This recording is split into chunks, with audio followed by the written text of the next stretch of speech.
Well, hello everyone. Welcome back to the podcast. I'm your host, Joe to Love. Feeling sports frenzy today? Well, we got you covered. A bunch of stuff to go over to end the podcast. Starting with, we started at 14. There you go. And now we're down to 4. En route to the Super Bowl. We got the Chiefs, we got the Ravens, we got the Lions, and we got the 49ers. 2 pivotal games to go over for this weekend. Some fun stuff to look into, as well as, of course, the games which got them there in the first place from this weekend, which we'll go over. 3 fun games out of 4. Can't complain. Well, Ravens-Texans was good for a while. It was good for a while, but Ravens took over. Talk about basketball, where we're at for the NBA, as we're now pivoting to the second half, really, of the NBA season. Look at basically a state of the NBA and give my thoughts for first half and predictions for going forward. We'll see some fun stuff to talk about, as well as UFC 297, which was Saturday. Some fun stuff to go over. So, basketball, UFC, and football. So, a little bit of good ends. But anyways, guys, thank you all for joining me. Subscribe over here, or like. It's so confusing me, this whole mirror situation, but yeah. Like, subscribe, got your thumbs up. Thank you. Let's get started. So, we had 4 interesting games to determine the final 4 for conference championship weekend amongst the NFL. And really, well, as I mentioned, 3 really good games and some unique outcomes. So, for starters, let's talk about the one that did not end in some odd fashion. So, Ravens hosting the Texans. So, Ravens, the 1 seed in the AFC, people kept talking about. Even myself, in the back of my head, I was like, well, we saw this not totally similar team to the one from 2019. And Lamar Jackson's, MVP, first MVP season. This year, maybe a second. We'll see. But there are some similarities, of course, to this team, to 2019. Now, better offense, I would say a more balanced offense out of Lamar Jackson ever since bringing Todd Monken over from Georgia. Again, Zay Flowers, OBJ, Rashad Bateman, and Nelson Aguilar. That isn't the spiciest wide receiver room out there, but it's solid for the system, and what we've seen a lot of this season was Lamar getting more comfortable with passing. I mean, some people are still at that stage where they want him to just, have like a 500-yard gain, not run, be like a pocket quarterback. And that's not him. But you paid him big amount dollar dues in the offseason for a reason. And to get past moments starting with this. And it took a while, as I kind of expected for San Francisco and Baltimore to come out of the gates slow-ish and take a while to get going. Baltimore pulled it on. It was 10-3.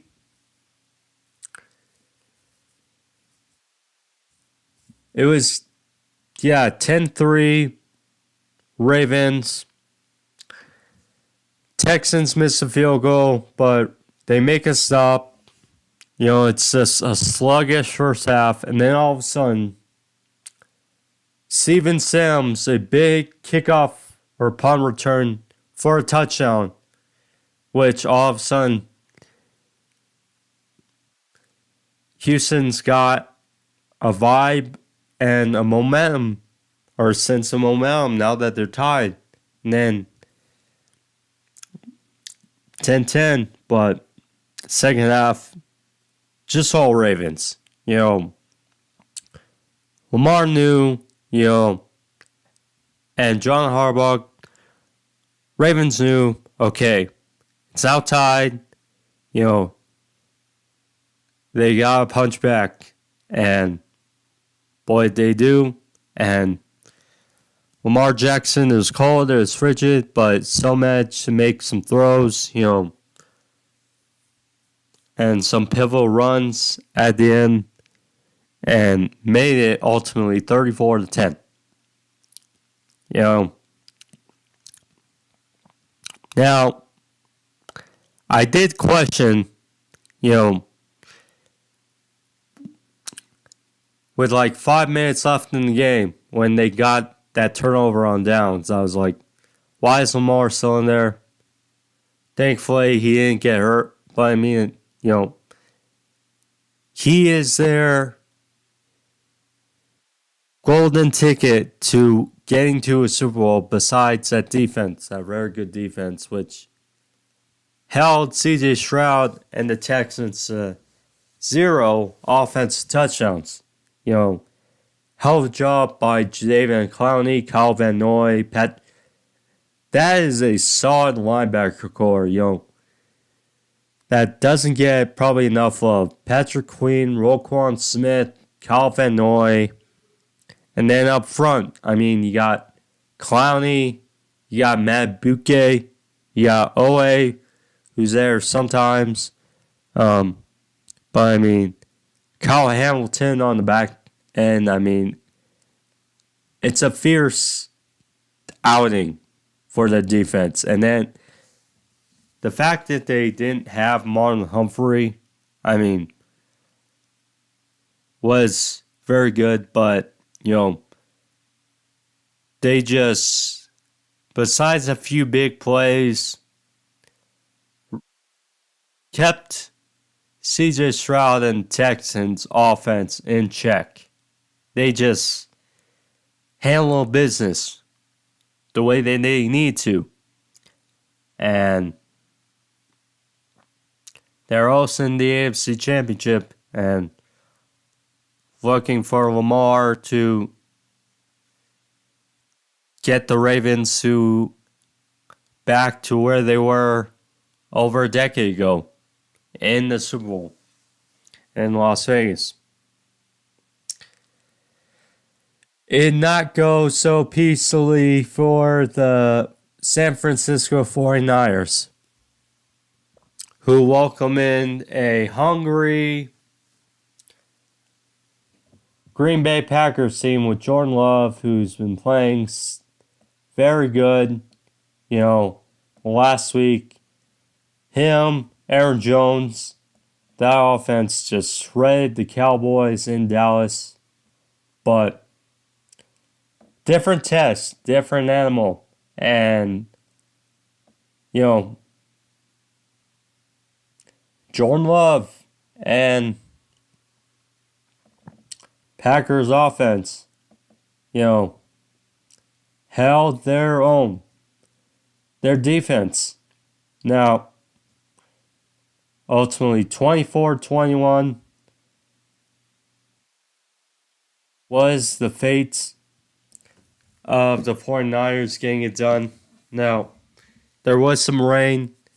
There was a report I saw, I don't remember who from, but 75% rain. It wasn't big rain, but it certainly had some limitations. I mean, you saw Brock Purdy wear a glove like for only a few minutes or something, but nonetheless, that's always something to think about.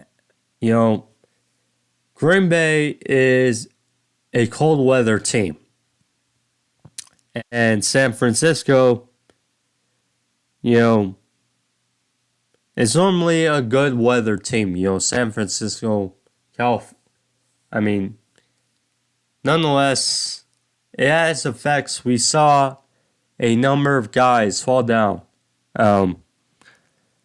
particularly for the Niners, especially on that big touchdown. And at the end of the first half. But yeah, Jordan Love certainly answered. Yeah, hell of a job. Besides that last pick, which was kind of desperation, didn't need to do it. You know, he did a stellar job. And then, yeah, the other one that was tipped and picked, Dre Greenlaw had a very good day. 2 picks. But yeah, McCaffrey, 2 touchdowns, including the game winner. You know, Debo, now, this is going to be unique for the AFC title game versus the Lions. Adam Schefter, I believe, tweeted that he's 50-50 with the shoulder injury. Now, if I had to bet, it being the AFC title game, he's going to at least give it a go. That's my, at least, assessment. But we'll see. But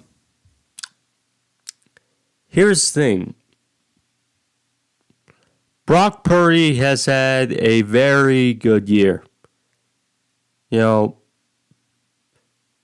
besides, well, he's had an MVP caliber year. Besides Baltimore and Cleveland, and basically that 3-game winning streak at the end, or after 5-0, you know,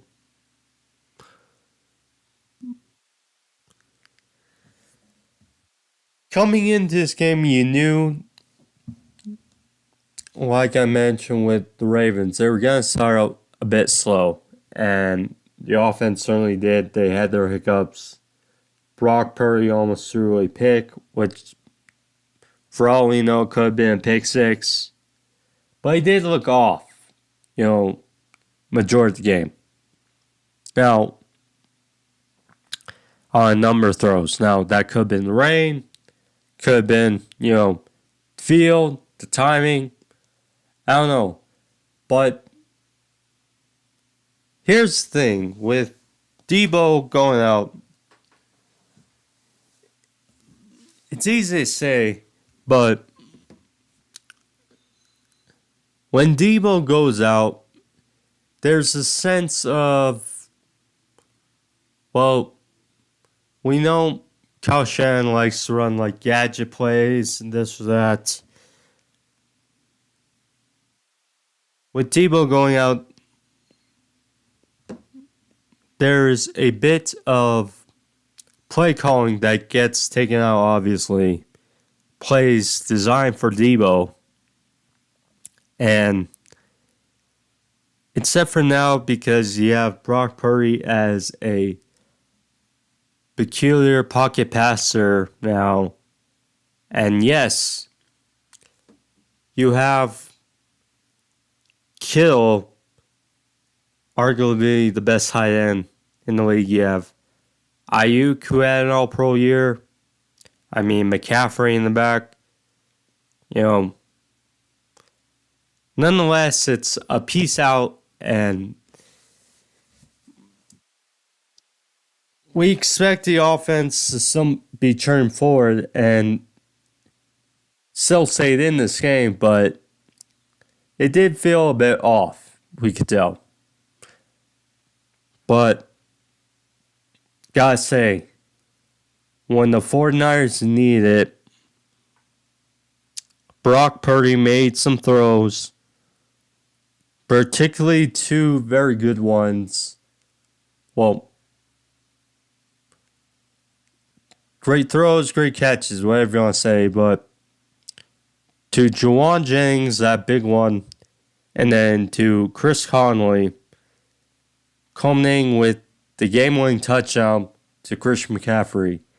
He did what he needed to do at the end of the game, and ultimately, they're hosting Detroit this weekend. So yes, he played. No matter what you want to say, he can't play that bad. Or he definitely needs to play better than he did against Green Bay if they're going to beat Detroit. That's just how it is. But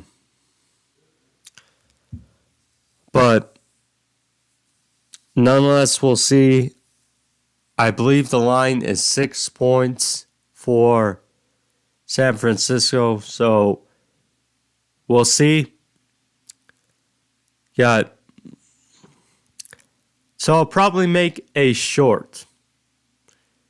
Instead of these big videos. Because I mentioned the other day with less games going on for the NFL. So watching more and more basketball, but nonetheless. So I'll be churning out just one big video a week for sports and then just put a number of shorts together. So just be better for the schedule. So we'll see about that going forward. But yeah, Frisco and when we talked about Purdy, but also that defense. Yes, there's Bosa, and yes, there's Young. Yes, there's Hargrave, Kinlaw. Armstead. Gibson, Warner, Greenlaw, who made 2 picks.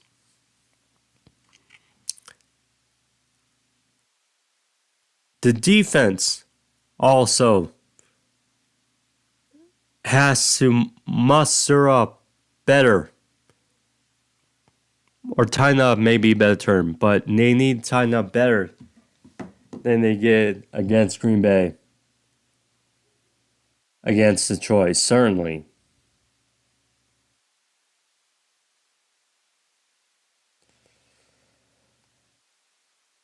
Lions beat the Buccaneers 31-23.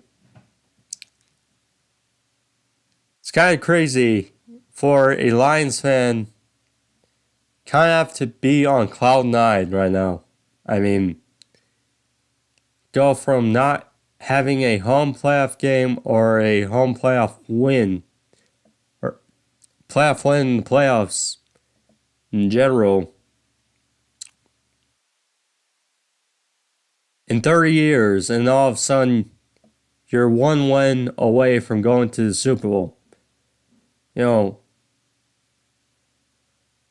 Great job by the Lions. Sheila Ford, Brad Holmes, Dan Campbell. What job they've done in 3 years. now with this team, Jared Goff basically was casted in like the black sheep role. When he was traded from the Rams, Stafford was part of that trade and they won the Super Bowl that year. Since the Super Bowl, Lions have had 2 winning seasons, and also Jared Goff has a chance. Yes, they made the Super Bowl in 2018, but they didn't win it. And Jared Goff could certainly be a legend in Detroit if he mustered out 2 more solid performances, so we'll see. But I mean, yeah, it's not just Goff. You got Jahmyr Gibbs, who they drafted at running back. You got David Montgomery. That O-line consisting of Taylor Decker, Joan Jackson, who unfortunately got hurt and will likely not play for the Niners. But yeah, him. You got Frank Ragnow, who's done a hell of a job this year as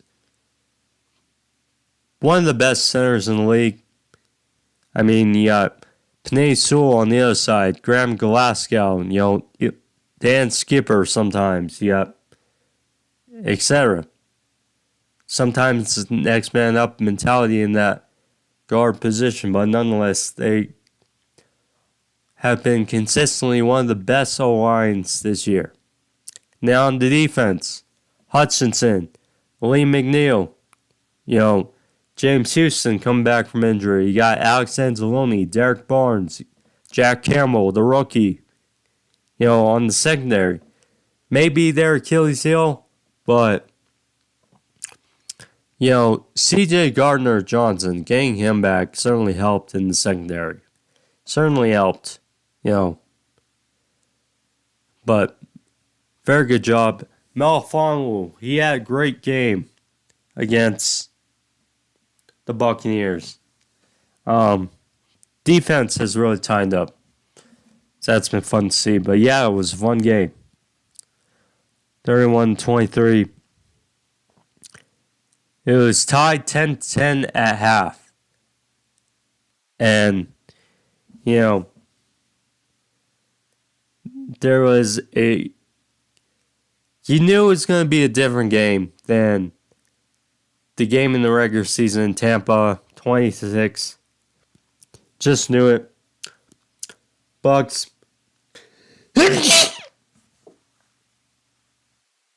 came out with different swagger, and really, it was definitely a different game. And the Bucks, offense really hit for the most part on cylinders, and for a while, especially that big catch by Mike Evans inside the 5, that was very something. Yeah, that was very something. But yeah, Baker mostly played a clean game. Yeah, besides those 2 picks, one was obviously tipped, one was the game sealer at the end, but, Baker played a solid game, but yeah, that with how it was, 10-10 at halftime, and then Lions stroked back, landed a touchdown, but then all of a sudden there was a screen by Buccaneers, and they fired back to tie it 17-17, and it's like, uh-oh. Lions could be in for a kicker. And then score another touchdown and then make a stop. And then Goff throws a hell of a ball to the corner of the end zone for a touchdown. Put up 31-23, and this may actually be happening. But then the Bucks come down, hit a few big plays to Evans, and then all of a sudden they're set up nicely, and then Evans catches a fast touchdown, kind of a post slant route in the end zone. Get it with 4.5 to go. Well, it's a one-score game. The analytics stuff is a bit annoying how it's factored in the last few years, but I get it.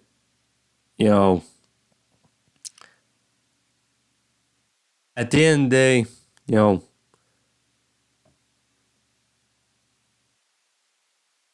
whether you make it or not, it's a one-score game. The 2-point conversion, in which they missed it. Nonetheless, 8-point game. And then Bucks made it stop. So, came down to it. Fortunately for Baker, looked like he kind of forced it. It wasn't a great play. With one-score game, you have a decent amount of time left. But, yeah. See, because you look on... If you looked on the last play that resulted in the pick, if Baker... Now, yes, obviously the pressure, which was the key for a good amount of the game. A number of times Aiden Hutchinson was unblocked, or Malafanu. Nonetheless, if Baker had more time, I bet, he would have been able to see Mike Evans, who, if he was able to see Evans and throw it on the money, that probably would have been a first down. It obviously was a minimal gap, but with the way it looked, if Evans had time, same with Baker, had a chance, but the pressure ultimately brung in for the Lions against Bucks, and going from both sides. So Lions, great for, again, if you're a Lions fan, Cloud9 going to San Francisco with a shot to go to the Super Bowl. Lions fans, cool to see you. Jared Goff, job he did. Jahmyr Gibbs, Montgomery, all of them, and the defense. For the Buccaneers,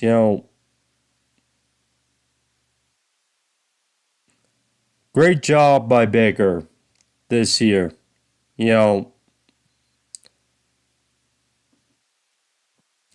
Coming into the season, there was that sense of, well, it's going to be a competition between him and Kyle Trask. And although it wasn't a perfect game versus the Vikings week 1, Baker showed swagger, and ultimately he did enough for them to win the game. So, from 2-0 to 2-1, having a bad stretch and then getting hot at the end of the year to win the division, beat the Eagles in sound fashion in the wildcard round at home and then give the Lions a hell of a fight on the road. Credit to the Bucs.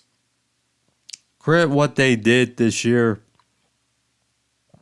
Now, Baker played himself into a second contract. It's simple there. He deserves a new deal. Mike Evans, we'll see what the future holds. He's had a Hall of Fame career. Unfortunately, they couldn't reach on a new deal. So, we'll see. Definitely still has much in the tank. Sure, there were some drop problems this year between him and Baker. So as we saw last year with Tom. But get the point nonetheless. Yeah, some interesting decisions have to come forward in Tampa, but for now, they had a solid season, win the division. Baker played well. Rachaad White, he had a heck of a year as well. So, some good signs for going forward, Tampa. Yes, probably wasn't how they wanted to end it, but very solid.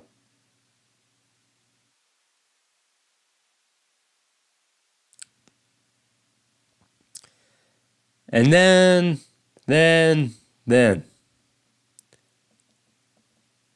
Chiefs going to Buffalo to play the Bills. 27-24, Chiefs win. So, I just want to give my best objective opinion about this game before I, give my personal thoughts. So, first off, it was a very good game. Chiefs-Bills, very good game, as we expect. Josh Allen, Patrick Mahomes, always seems like it's going to be a fun game. There's been the first few were not great between them, but, over time, it's just gotten better and better. Well, probably not better, but still, very good games between Bills and Chiefs, and we presume many more for years to come. So, when Joe Brady took over for the Bills, there was a new emphasis for the Bills to run the ball, make it more balanced. James Cook have great year for James Cook. Great sign for going forward. Second rushing behind Christian McCaffrey this year. Very solid. And we know Josh Allen can run. He's got legs. It's always different watching Josh Allen and Lamar Jackson run. Because Josh is fast and he's big. However, he doesn't really have that acceleration or shiftiness that, say, Lamar Jackson has. So it's very different watching them both run. But nonetheless, we saw the approach in this game, and it was working for as long as it could. They ran the ball very well. And Cook, just seemed like he was, getting first downs, moving the ball. And they made some throws, but they didn't test the secondary, it felt like, for a while. A long time. Just felt like, but it was working for a long time. But then the Chiefs would fire back. A number of big plays, Kelsey. It looked like the approach was working. It's 10-6. But then all of a sudden, Chiefs get the ball back. Kelsey breaks. He gets lost in coverage for a touchdown. So it's 13-10. And all of a sudden, there's pressure to this approach. But the Bills kept firing back. Met, these long drives trying to run the ball, melt the clock. I guess that they wanted to limit Mahomes' possessions, and they did for a good chunk.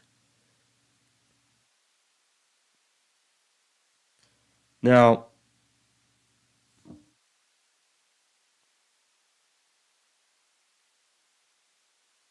yeah, Bills didn't let really Josh Allen, test the secondary. It felt like they just managed him in a way. Just managed him. So then it came down to the fourth quarter. And, the other thing is Isaiah Pacheco had some good runs.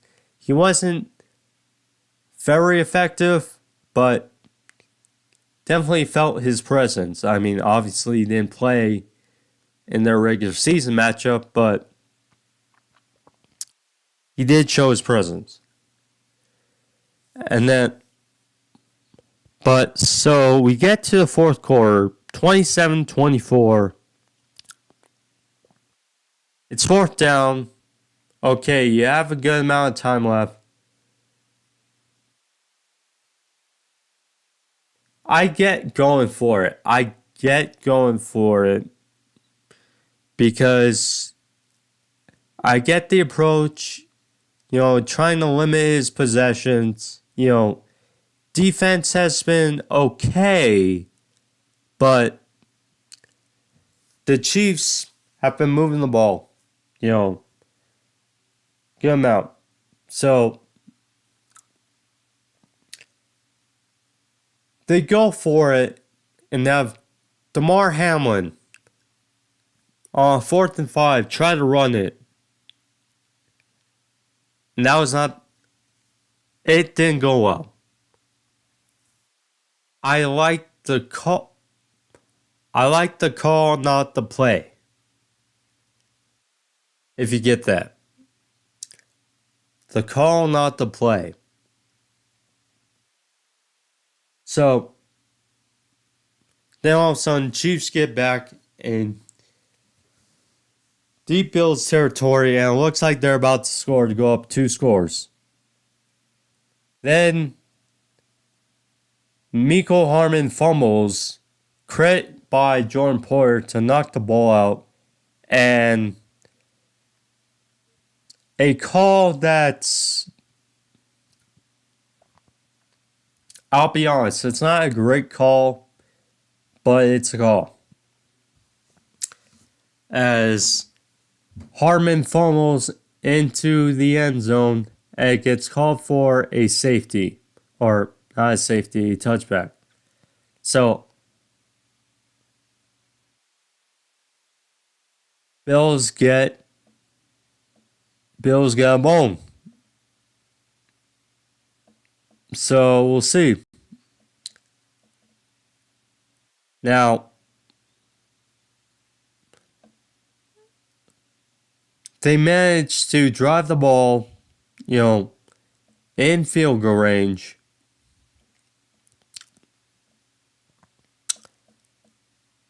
Now, Josh Allen whiffed on 2 incomplete passes at the end, and they go for a field goal with 1 timeout left. 1 or 2, but either way, they go for the field goal to tie it. Tyler Bass,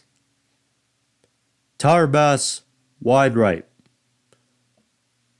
So, and before that, Stephon Diggs dropped that 60-plus yarder, but nonetheless, they managed to get in range, and that was how it ended for the Bills. Now, you can look at it a number of different ways. Tyler Bass missed field goal. Well, it tied it, but so giving the Chiefs a good amount of time, try to take the lead back or the win. So that's someone. I mean, you're thinking all these thoughts like, okay, go for a tie. Since that rule was changed, we have not had an overtime in the postseason. So you think about that and that call, and then, yeah. So there's that. You could say, well, Stephon Diggs dropped that pass. Certainly that. Josh Allen, he did make mistakes at the end. Number of ways you can look at it. Here's what I'll say. On that play when it looked like Josh Allen went greedy on 2nd and 9 and threw it into the end zone, and the guy was open, he just missed him.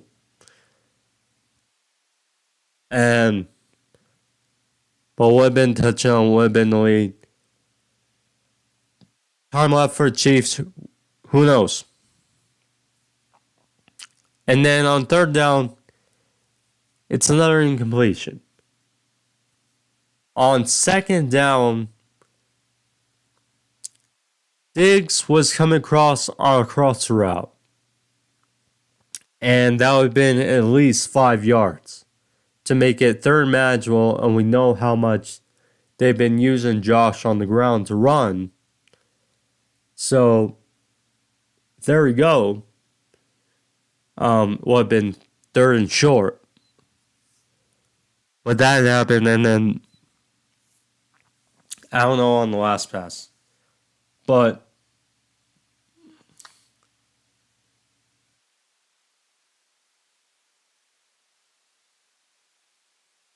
don't blame Tyler Bass. As well as say, I mean, I feel for him. In a way, if I had to blame someone, it was probably Joe Brady, in a way. Because I did like the game plan. Run the ball, trying to limit possessions. But at the same time, you kind of have to let Josh be Josh. And we know how good his arm is. We know how he can make some great throws. I don't know. Josh definitely deserves some of the blame. Because again, that missed throw Diggs at the end would have been 3rd and short if he would have caught it. Yes, Diggs, because they got into field goal range, Diggs is not going to get real blame for that. But I don't know. It just felt like after that miss or that drop, kind of got antsy, did Josh Allen. I don't know. But a lot of parties playing for the Bills. This was the year to beat the Chiefs. You know, look, anyone. Thing with Chiefs is that they were not looking very good offensively down the stretch. So, I mean, it's like looking at this game. You saw it's like reminiscent of old film, but you're like a bit confused as to like where it's been. Just like where it's been last summer week. So it's just confusing. I mean, they did move the ball and they did not punch in very much against the Dolphins. That's a number of better factors, but nonetheless, is what it is. Chiefs won. They're going to Baltimore. I will say for certain, they can't allow. If they're going to beat Baltimore, they cannot allow that amount of running rush yards they did, or first downs, versus the Ravens. If they're going to duke it out in Baltimore and go to Las Vegas, that's all I'll say. But nonetheless, we're down to 4. Should be 2 fun games. Should be.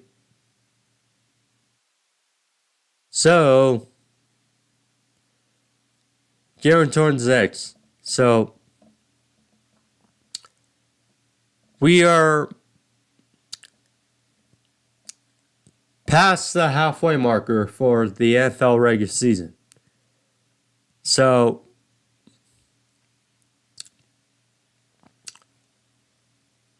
do want to make some mid-season, ish statements that you can agree, disagree, but some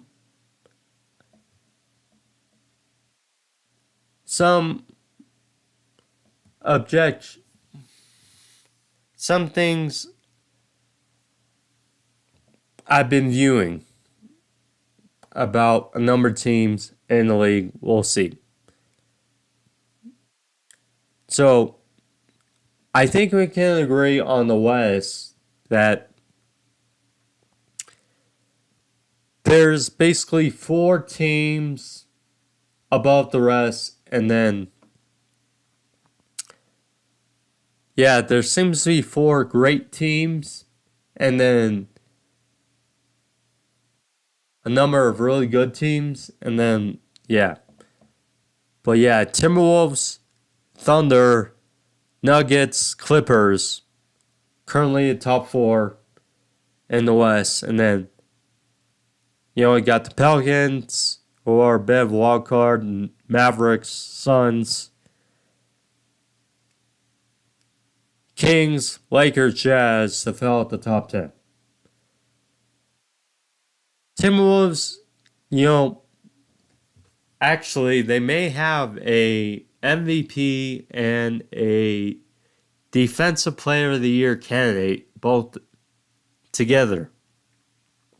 Rudy Gobert and Anthony Edwards. Now, I don't think Anthony is going to win it, for MVP, but I mean, when you got guys like Joel Embiid, Jokic, and Brunson, who are leading the league in points per game, just what job they're doing, it's something. But Yeah, with the Sword Timberwolves and the Thunder, they've been great. We know the Young Nuggets, the current ranked champs. We'll see. For the East, I mean, Celtics, top team. And everyone else, it's pretty odd. Pretty odd. I said it because the Bucks have defensive issues. You know, they have Giannis and Damian Lillard. Still got Brook Lopez, Bobby Portis, but it literally feels like they sacrifice defense for offense. I mean, that's just the thing. 76ers, we'll see. Joel Embiid did score 70 points tonight, so, I mean, we'll see about that, but, I mean, yeah, crazy. Got the Knicks, Bronson mentioned, Cavs, Heat, Jimmy Butler. We know how strong he can be on the playoff time. Pacers, you got to think about because a healthy Halliburton, Siakam, still in a learning curve with the Pacers. It feels like the first few games, but we'll see. It's definitely more up for grabs in a way. I love the parity in the NBA this season. I can tell you that. It's certainly been fun.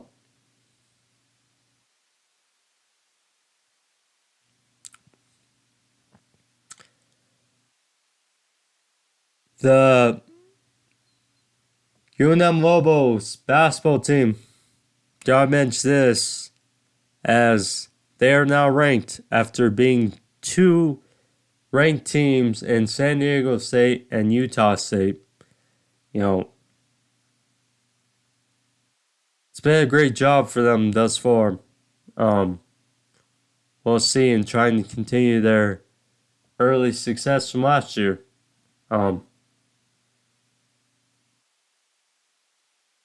Yeah, we'll see. But Cruiser Lobos being ranked number 25.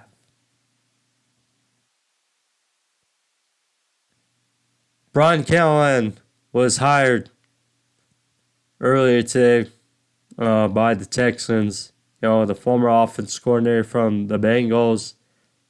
Only 39. It's definitely a different approach, I'd say, from Vrabel. We'll see how it goes, but yeah. We'll see. Zach Ertz hired, or excuse me, signed with the Lions. That is a unique signing ahead of San Francisco. To be the backup really to Sam Laporta. I mean, to only give him another option, that is something. To want to go ring chasing with the Lions, that is a unique statement. Very unique statement.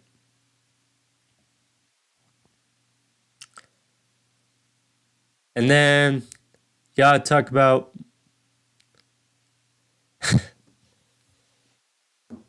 UFC 297. So, the main event. Dricus Du Plessis versus Sean Strickland. It was a fun one. It's obviously got mixed reviews for the decision. Here's the thing. When it's a close fight, it's never really a robbery. That's the thing. Unless you have one very solid round, in which, look, I've seen plenty of robberies in the UFC. I'm not sure if this was one, but I will say it was definitely a close fight, and Strickland certainly put on a show.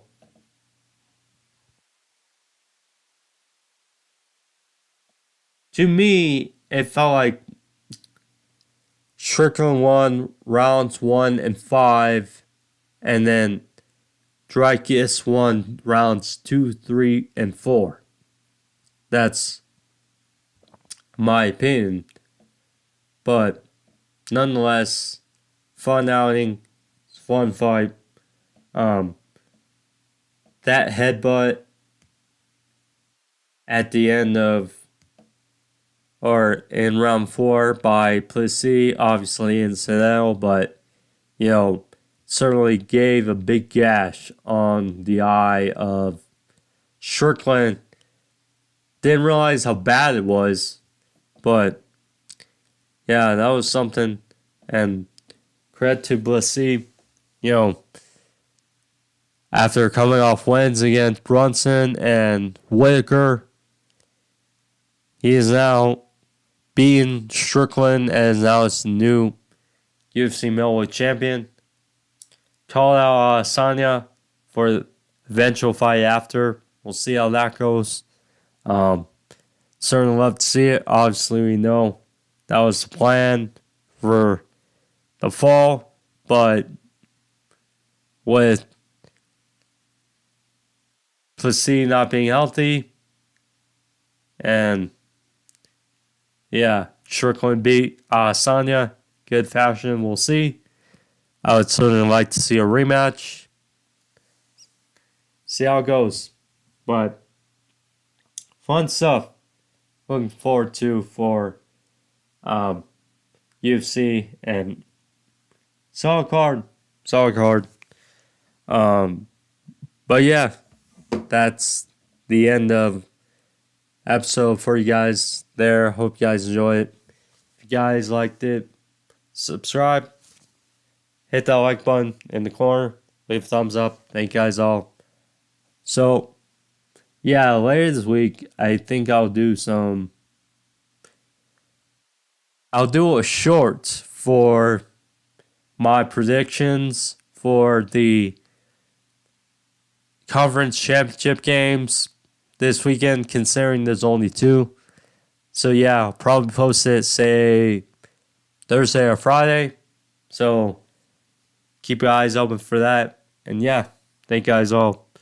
Probably post a short on my quick thoughts on UFC 97 main event again. In case, of course, it's a long video, so yeah. But take care, guys. See you guys soon. But hope you guys enjoy it. Again, thank you guys all. See you guys next time. Peace.